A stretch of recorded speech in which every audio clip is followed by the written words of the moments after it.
नमस्कार, आप देख रहे हैं स्काईनेट टीवी इंडिया। पेश आज के मुख्य समाचार। सभी कर्मशील व निष्ठावान चार्टर्ड अकाउंटेंट साथियों को चार्टर्ड अकाउंटेंट दिवस की हार्दिक बधाई और ढेरों शुभकामनाएं एवं सभी चिकित्सक साथियों को राष्ट्रीय चिकित्सक दिवस की हार्दिक बधाई। प्रधानमंत्री नरेंद्र मोदी ने आज शनिवार को मध्य प्रदेश में शहडोल के लालपुर में राष्ट्रीय सिकल सेल एनीमिया उन्मूलन मिशन 2047 लॉन्च किया। साथ ही एक क्लिक से 3.5 करोड़ हितग्राहियों को डिजिटल आयुष्मान कार्ड बांटे। इस दौरान उन्होंने विपक्षी दलों पर हमला बोलते हुए कहा कि झूठी गारंटी देने वालों से सावधान रहना। कांग्रेस की गारंटी का मतलब नीयत में खोट और गरीबों पर चोट है। पीएम ने कहा कि झूठी गारंटी के नाम पर छिपे धोखे को पहचान लीजिए। जब वे मुफ्त में बिजली की गारंटी देते हैं तो इसका मतलब है कि बिजली के दाम बढ़ाने वाले हैं। जब वे मुफ्त सफ़र की गारंटी देते हैं तो मतलब है कि यातायात व्यवस्था बर्बाद होने वाली है। मध्य प्रदेश की राजधानी भोपाल में आज से C20 सेवा समिट का आयोजन हो रहा है। इसमें सेवा ही सर्वोच्च धर्म विषय पर विमर्श करने के लिए दुनिया भर से करीब 400 प्रतिनिधि शामिल होंगे। इसमें एक से बड़े एक दिग्गज होंगे। 62 दिन की अमरनाथ यात्रा शनिवार से शुरू हो गई। पवित्र गुफा मंदिर की पहली तस्वीर भी सामने आई है। आज सुबह मंत्रोच्चार के साथ आरती की गई। इस दौरान बड़ी संख्या में भक्त मौजूद थे। तीर्थयात्रियों के पहले जत्थे ने गुफा मंदिर की ओर अपनी यात्रा शुरू कर दी है। यात्रा 31 अगस्त को खत्म होगी।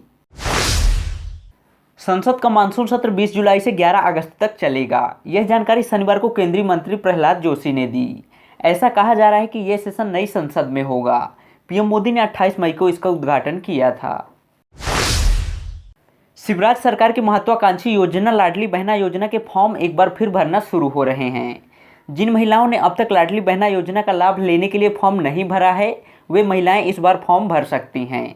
वहीं जो महिलाएं फॉर्म पहले भर चुकी हैं और उनके खाते में पहली किस्त के रूप में 1000 रुपये भी आ चुके हैं, उन्हें ये फॉर्म भरने की अब ज़रूरत नहीं है।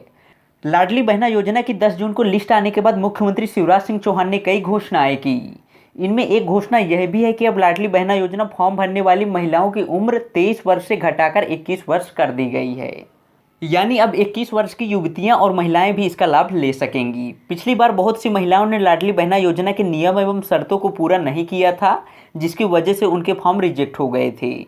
ऐसे में अगर आप भी लाडली बहना योजना का फॉर्म भरने जा रहे हैं तो नियम और शर्तें पहले से ही ध्यान से पढ़ लें।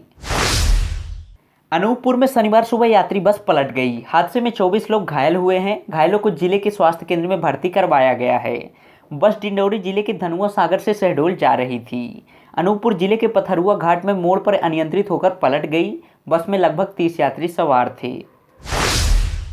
ग्वालियर के डबरा में गैस रिफिलिंग के दौरान इको कार में ब्लास्ट हो गया। ब्लास्ट इतना तेज था कि गाड़ी की छत लगभग 50 फीट तक उछली।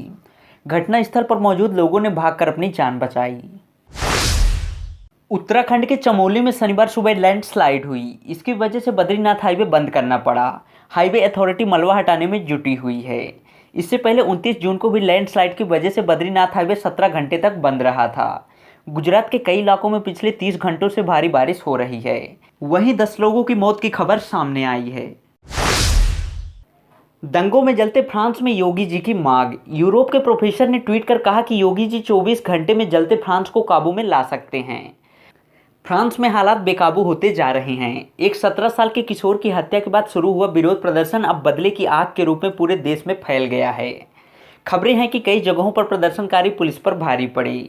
दंगों को रोकने के लिए ठोस कदम उठाने में विफल नजर आ रहे फ्रांस के राष्ट्रपति इमैनुअल मैक्रों की आलोचना पुलिस और जनता दोनों कर रहे हैं। इस बीच फ्रांस में फैली अशांति को काबू में करने के लिए उत्तर प्रदेश के मुख्यमंत्री योगी आदित्यनाथ की मांग उठ रही है। जर्मनी के डॉक्टर और प्रोफेसर एन जान कैम लगातार फ्रांस की स्थिति पर ट्वीट कर रहे हैं। शुक्रवार को उन्होंने अपने एक ट्वीट में लिखा, फ्रांस में दंगे की स्थिति को नियंत्रित करने के लिए भारत को सीएम योगी आदित्यनाथ को भेजना चाहिए और वह इसे 24 घंटे के भीतर रोक सकते हैं। प्रोफेसर एन जान यूनिवर्सिटी ऑफ लंदन से जुड़े हैं और कार्डियोलॉजी की दुनिया में एक जाना माना नाम है। वह यूरोपियन सोसाइटी ऑफ कार्डियोलॉजी का अहम हिस्सा भी हैं। मध्य प्रदेश में मानसून की बारिश का आगाज हो चुका है। कई इलाकों में झमाझम बारिश हो रही है। मौसम विभाग ने 22 जिलों के लिए अलग अलग अलर्ट भी जारी कर दिया है। मध्य प्रदेश मौसम विभाग की माने तो अगले कुछ दिनों तक राज्य के 5 जिलों में अति से भारी बारिश हो सकती है। इसमें श्योपुर, अलीराजपुर, झाबुआ, बड़वानी, रतलाम शामिल हैं। इस कारण इन जिलों के कुछ हिस्सों में लोगों को बारिश के कारण परेशानी का सामना भी करना पड़ सकता है। रविवार से मानसून की रफ्तार धीमी पड़ने का अनुमान है, इससे तेज बारिश होने के आसार नहीं हैं। कल दिन भर की प्रमुख खबरों के साथ फिर मिलते हैं, तब तक के लिए शुभ रात्रि।